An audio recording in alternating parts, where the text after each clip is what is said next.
Congolaises, Congolais, chers compatriotes, il y a 6 ans, je prenais congé de mes responsabilités en tant que président de la République, chef de l'État. Et fait inédit dans notre pays, en près de 60 ans d'indépendance. J'ai passé pacifiquement la main à un nouveau chef d'État. Depuis lors, je m'étais imposé un strict devoir de réserve, y compris quand j'ai fait l'objet, directement ou par mes proches interposés, de provocations, de déni de droit, d'humiliation, d'imputations dommageables et d'autres multiples atteintes à ma dignité. D'abord, parce que je suis convaincu que le temps est le meilleur allié de la vérité, un antidote lent mais puissant contre le venin du mensonge et de la délation.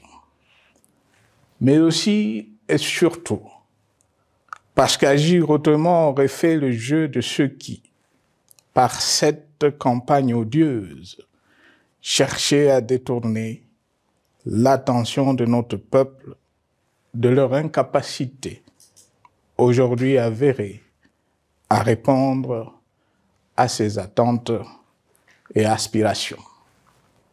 J'ai enfin décidé de briser ce long silence, de sortir de ma réserve et de m'adresser à vous parce que l'enjeu est de taille. Il est même existentiel.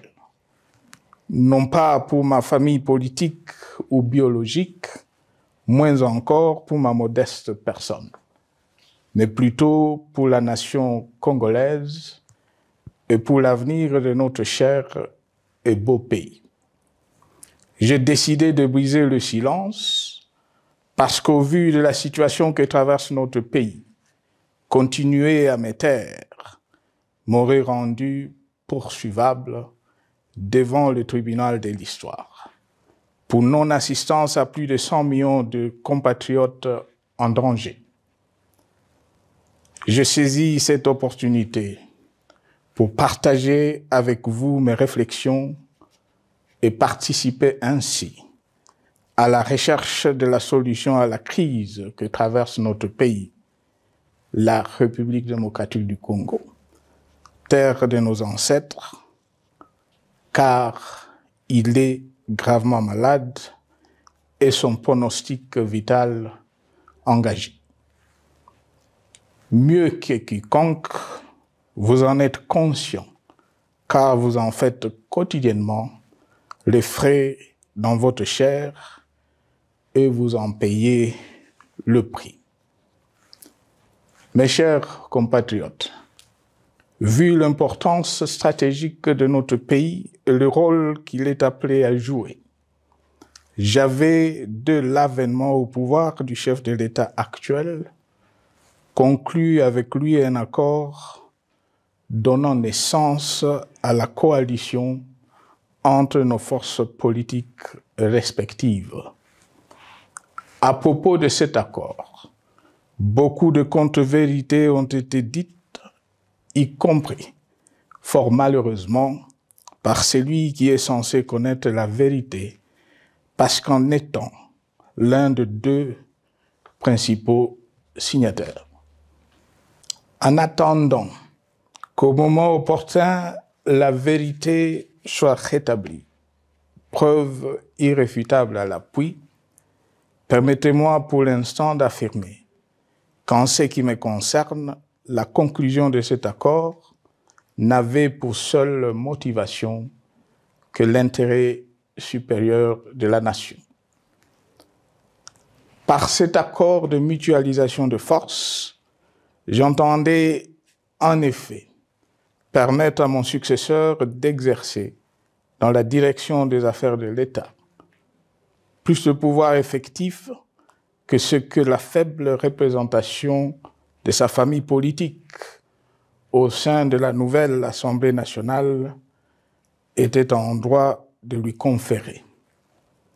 Je voulais par ailleurs faciliter le fonctionnement harmonieux des institutions et éviter à la nation, comme à notre jeune démocratie, d'éventuelles crises politiques qui leur auraient été fatales.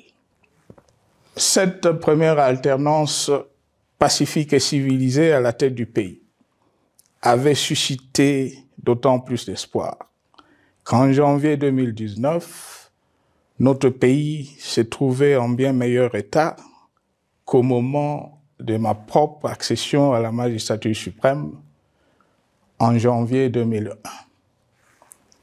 Alors que j'avais trouvé un pays au bord de l'implosion, miné par une longue dictature et des guerres, sans institutions républicaines, économiquement en faillite et socialement déchiré. Bref, un pays dont l'incertitude de lendemain menaçait la stabilité de toute la région. Le 24 janvier 2019, j'avais en effet légué un bien meilleur héritage à mon successeur, à savoir un pays réunifié, largement pacifié et dont les limites territoriales correspondaient exactement à celles qu'elles étaient au 30 juin 1960. Une nation reconstituée, réconciliée et fière de sa diversité. Un État doté d'une constitution progressiste et des institutions fonctionnant harmonieusement. Une économie dynamique et résiliente et débarrassée du fardeau de la dette hérité de régimes antérieurs, du fait de multiples réformes structurelles engagées. Une armée nationale républicaine de plus en plus professionnelle et capable de relever le défi de la défense de l'intégrité du territoire national. Une démocratie en constante consolidation, avec notamment l'organisation sur fonds propres d'un troisième cycle électoral. Le cœur serré, je constate qu'à peine 6 ans après, ce bel héritage en indivision, légué à l'ensemble de notre peuple, a été complètement dilapidé par celui qui en avait reçu la garde. Que notre pays offre un spectacle de plus désolant et qu'il suscite d'autant plus de désespoir au sein de notre peuple et de pitié et de moquerie à travers le monde, que l'inconscience de ses dirigeants ne permet aucun espoir de redressement. Cette détérioration rapide de la situation générale du pays est principalement due à l'iverse du pouvoir sans limite. Le nouveau dirigeant s'illustre en effet par une série de remises en cause, reniements et violations intentionnelles de la Constitution, avec en toile de fond la volonté irrésistible de concentrer tout le pouvoir entre les mains d'un seul homme au mépris du pacte qui cimentait la cohésion de notre peuple. Le premier acte de remise en question de ce pacte républicain, véritable socle de stabilité et de cohésion nationale, a consisté à violer délibérément la Constitution et les lois pertinentes lors du premier remaniement de la Cour constitutionnelle par le président de la République. La violation de ce texte juridique, fondement de tout état de droit, pour de simples raisons de confort politique est devenu, depuis lors, une marque distinctive de la gouvernance de notre pays. Dans le même esprit, en décembre 2020, il fut organisé un coup d'État institutionnel à la suite du renversement en pleine mandature d'une majorité parlementaire, pourtant dévolue par le peuple souverain, ainsi que le gouvernement qui en était issu. S'en sont ainsi suivis la nomination illégale de membres de la Commission électorale nationale indépendante, ainsi que le simulacre des élections de décembre 2023, organisées en violation du cadre juridique et de normes internationales pertinentes, qui, par une ampleur sans précédent de la fraude, ont amplifié l'illégitimité des institutions et de leurs animateurs. Le coup de grâce a été donné par l'annonce du projet de changement de la Constitution, un projet dont la réalisation liquiderait totalement le consensus national de Sun City. Les conséquences négatives de cette gouvernance non orthodoxe sont pour le moins stupéfiantes. Le pays est ainsi devenu un espace de non-droit. La République a cessé d'être démocratique et la volonté du chef de l'État tient désormais lieu de loi suprême, supplantant la Constitution et les lois. En revanche, érigé en politique du gouvernement, le populisme et la démagogie, le mensonge et l'arrogance, la discrimination et la stigmatisation de certaines composantes de notre peuple, l'institutionnalisation du tribalisme et du népotisme, l'opposition de communautés nationales, les unes aux autres, le discours de haine et l'injustice ainsi que l'impunité ont d'autant plus aisément détruit la cohésion nationale et le vivre ensemble que l'opulence outrancière et le non-respect de la parole donnée sont les maîtres mots de la classe politique au pouvoir. Ce qui a rendu le pays fragile et donc vulnérable. Plus grave, le repli identitaire, dangereux pour l'édification de toute nation, a refait surface, avec ses vieux démons dont l'intolérance et la division est circonstance aggravante. Cela est non seulement toléré et impuni, mais aussi et surtout véhiculé et financé par les tenants du pouvoir. Face à cette dérive, le Parlement a abdiqué de sa mission constitutionnelle de contre-pouvoir.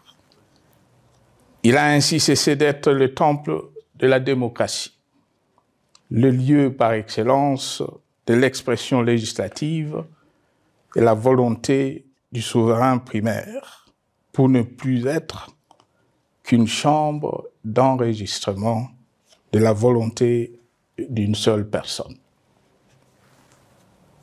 Quant à la justice, garante constitutionnelle des libertés publiques et du socle de valeurs, qui structure notre identité et forge notre unité, elle a complètement démissionné de ses responsabilités, se laissant ouvertement instrumentalisée à des fins politiques.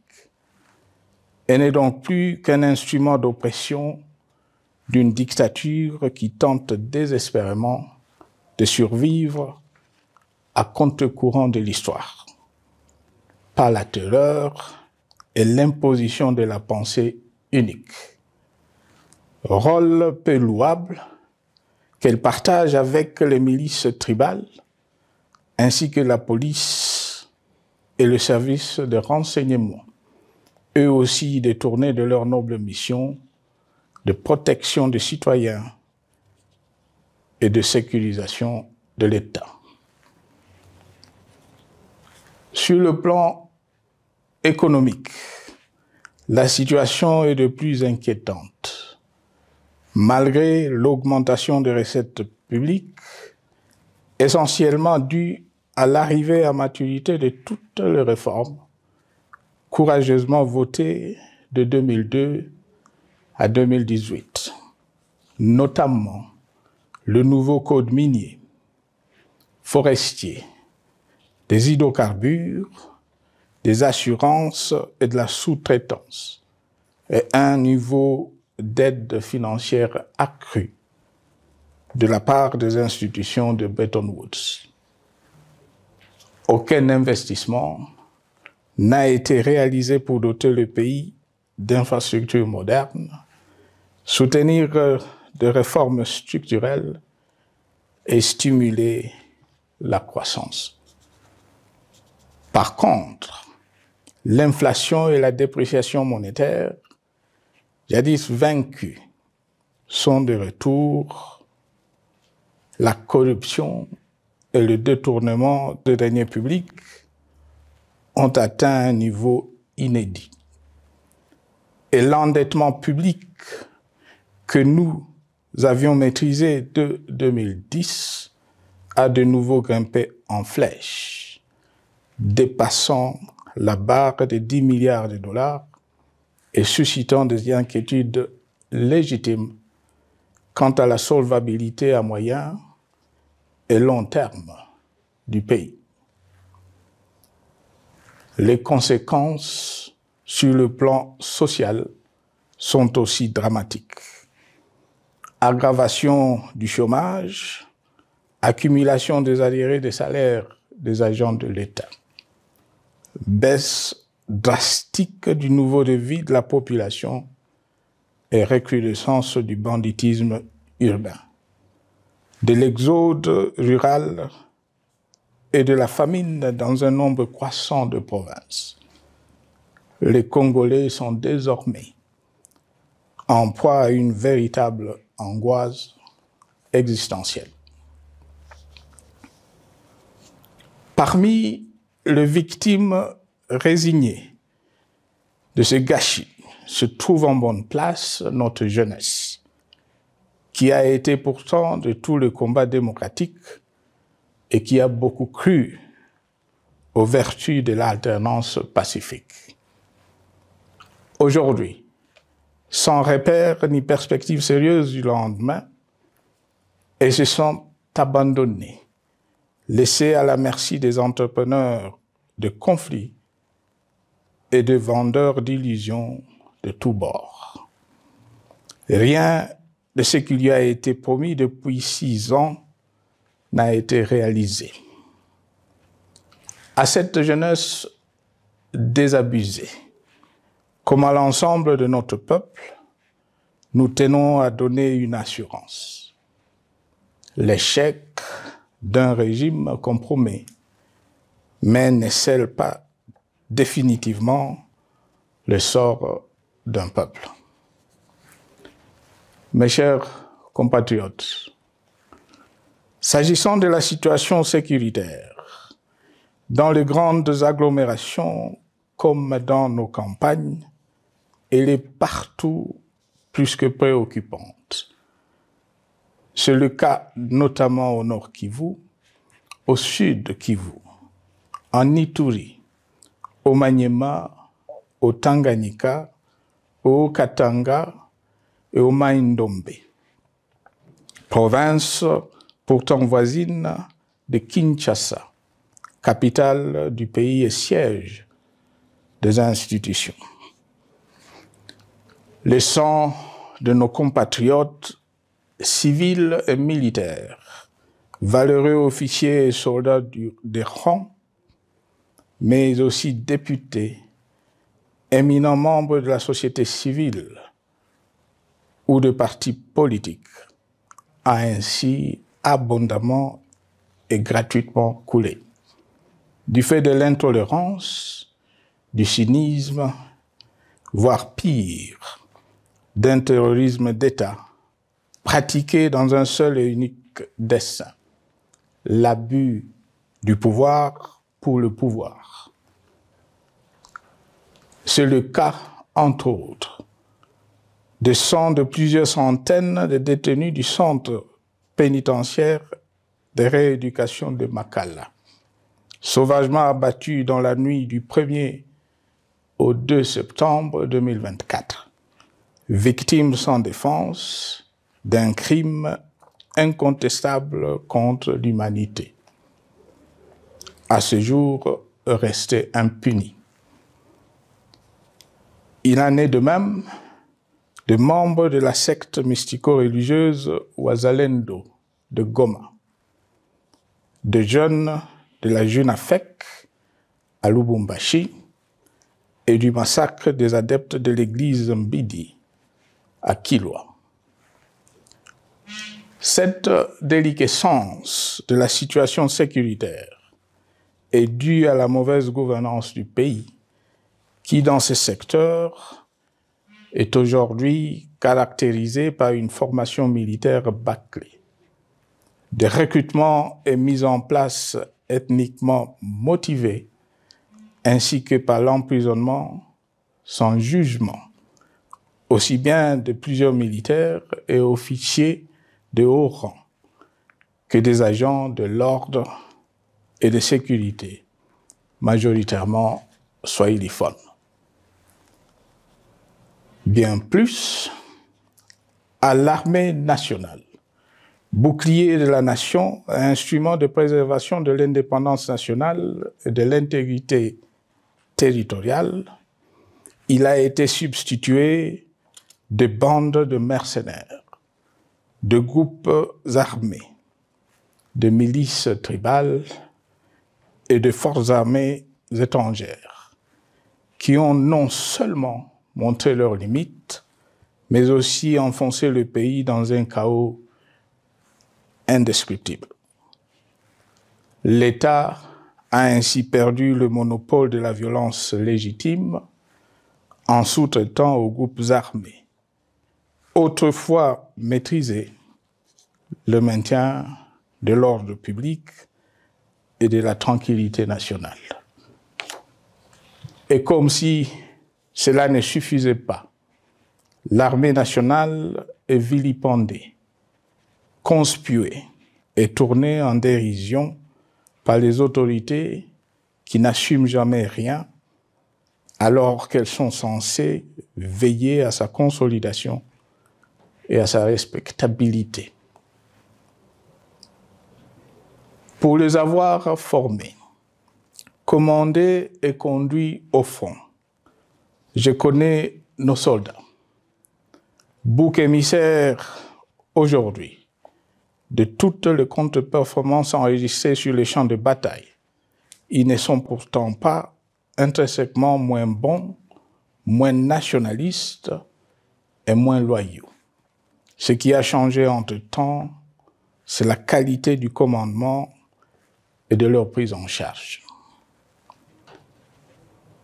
Au niveau régional, le gouvernement a levé l'option désastreuse de se détourner de deux principaux instruments internationaux qui étaient à la base de l'architecture régionale de paix et de sécurité, laquelle avait permis la stabilité régionale que le président actuel avait trouvée lors de son accession au pouvoir, à savoir le pacte sur la sécurité, la stabilité et le développement dans la région de Grand Lac et l'accord cadre pour la paix, la sécurité et la coopération pour la République démocratique du Congo et la région.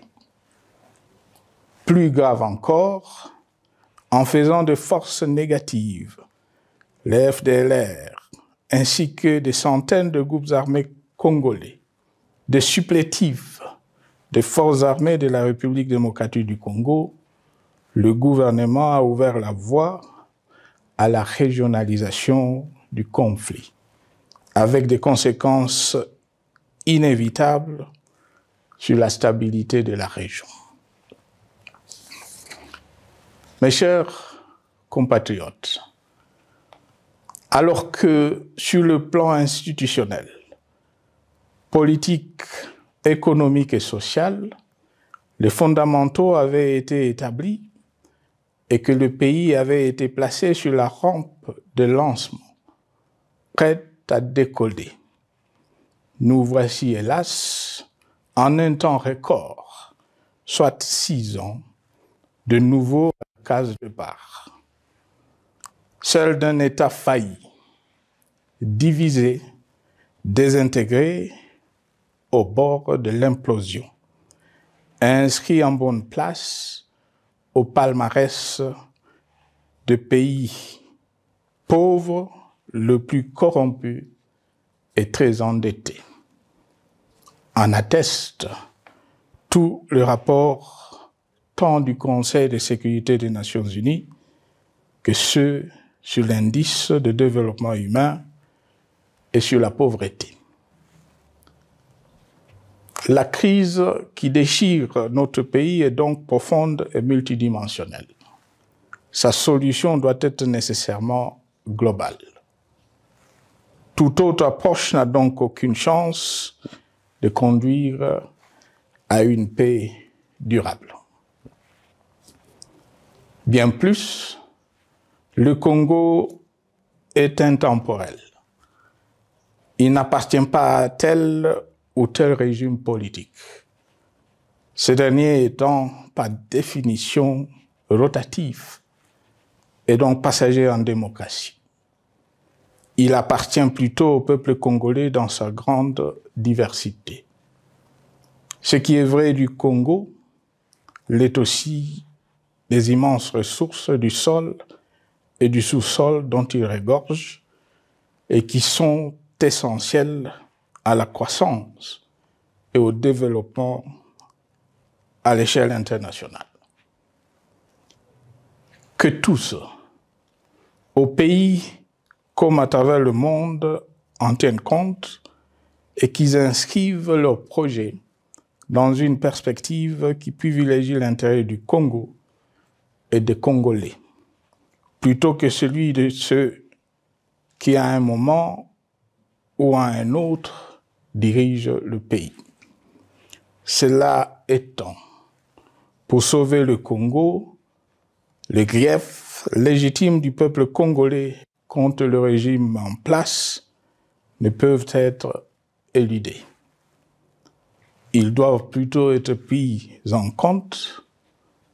La dictature doit prendre fin et la démocratie, tout comme la bonne gouvernance économique et sociales doivent être restaurées. Car, comme en témoigne l'histoire, il ne peut y avoir de solutions sécuritaires définitives sans solution politique sincère.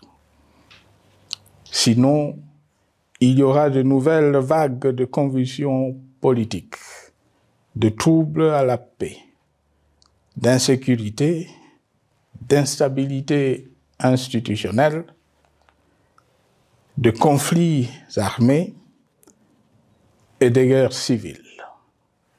Perspective qu'en toute responsabilité, nous, Congolais, ne pouvons plus nous permettre.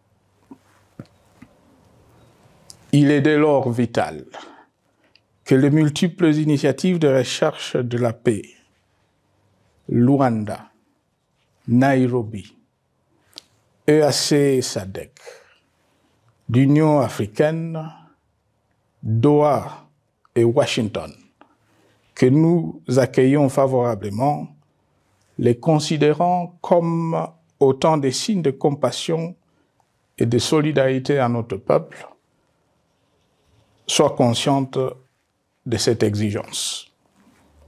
Qu'elles accordent aux Congolais à la fois maîtres de leur destin et premières victimes de cette crise la place centrale qui leur revient de droit, aussi bien dans le diagnostic du mal dont souffre le pays que dans la prescription du traitement dont il a besoin pour en guérir définitivement.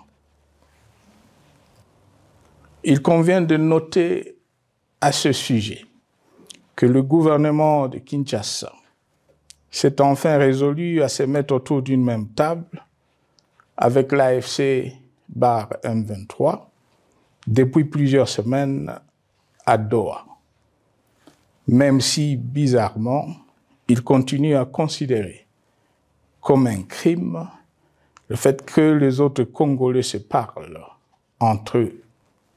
C'est le lieu pour moi de saluer la démarche des évêques de la CENCO et de l'ECC, qui a le mérite de n'exclure du débat aucun sujet ni aucun de nos compatriotes. Sans être parfaite, cette initiative conjointe des Églises mérite le soutien et, si nécessaire, des enrichissements de la part de notre peuple.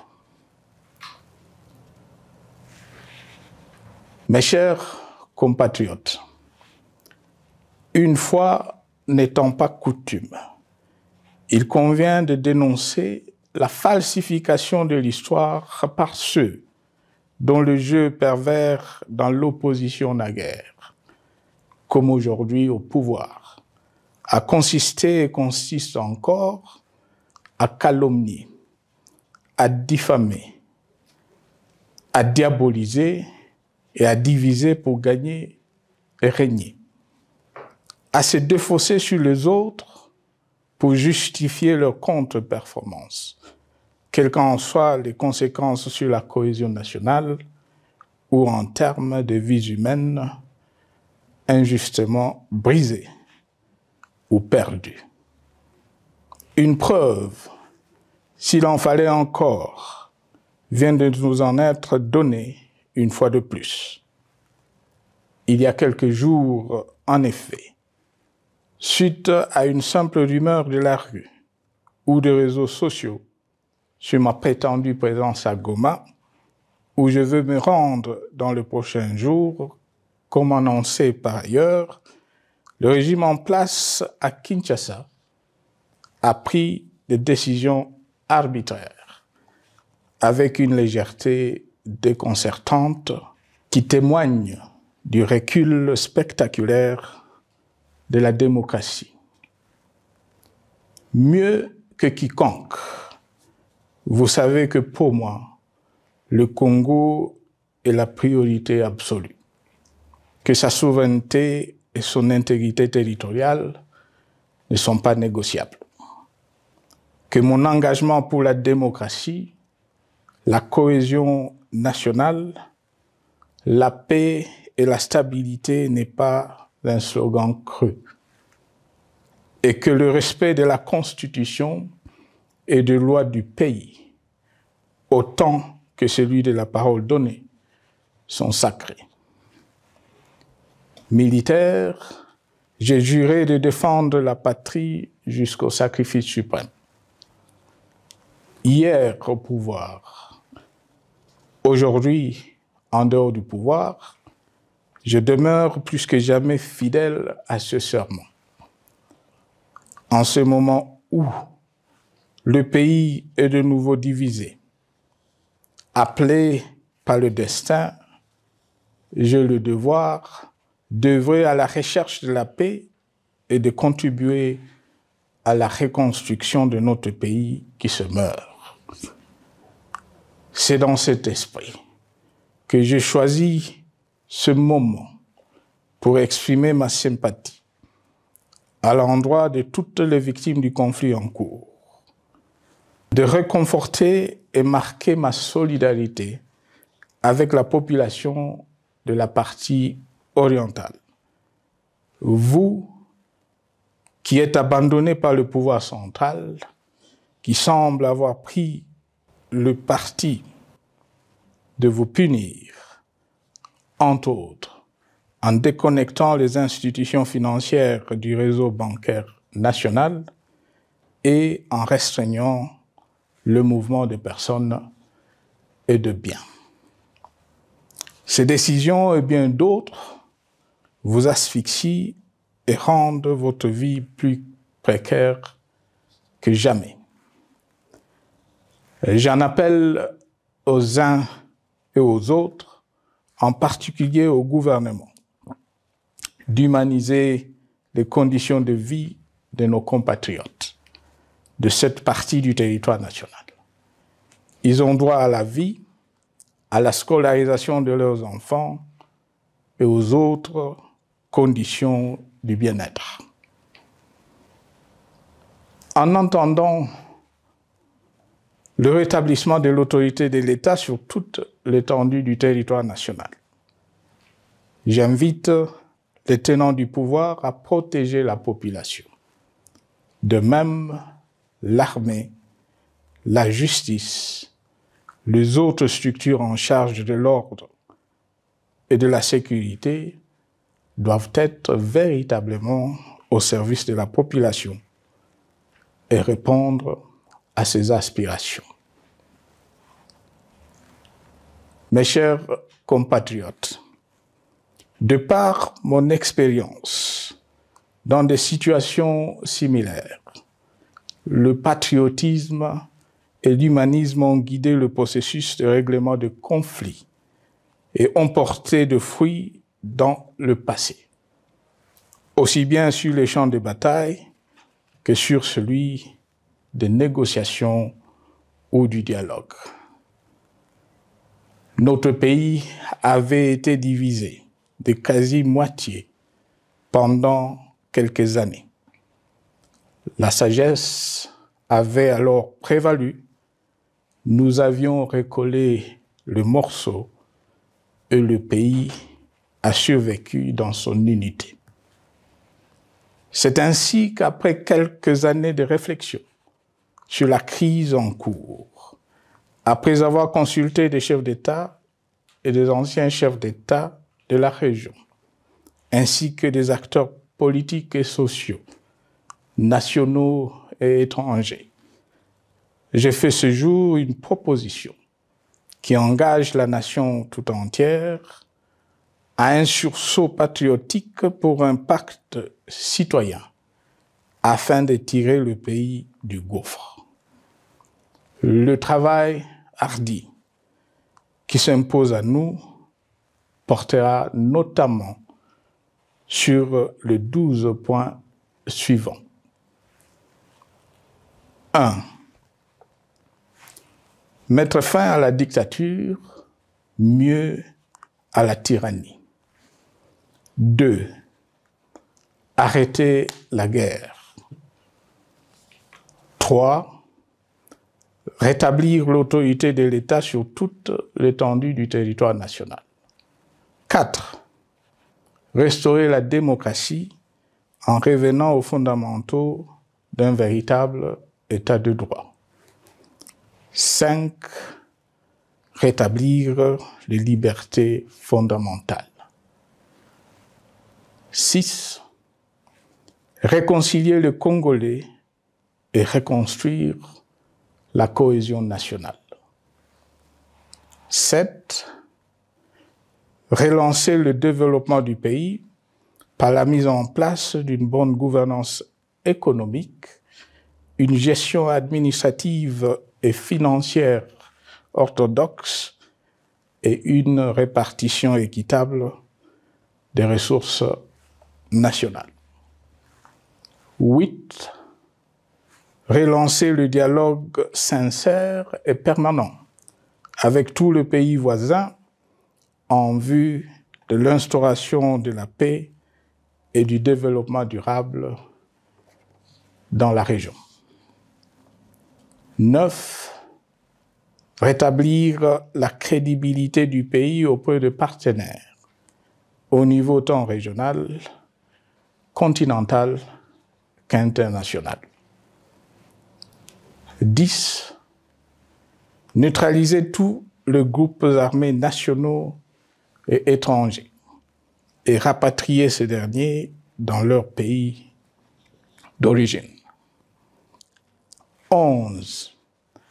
Mettre définitivement fin au recours et à l'utilisation de mercenaires, conformément à la Convention de l'Union africaine sur l'élimination du mercenariat en Afrique du 3 juillet 1977 et à la résolution des Nations Unies du 4 décembre 1989 portant sur la Convention internationale contre le recrutement, l'utilisation, le financement et l'instruction de mercenaires et rapatrier sans condition ceux qui sont déjà déployés sur le sol congolais.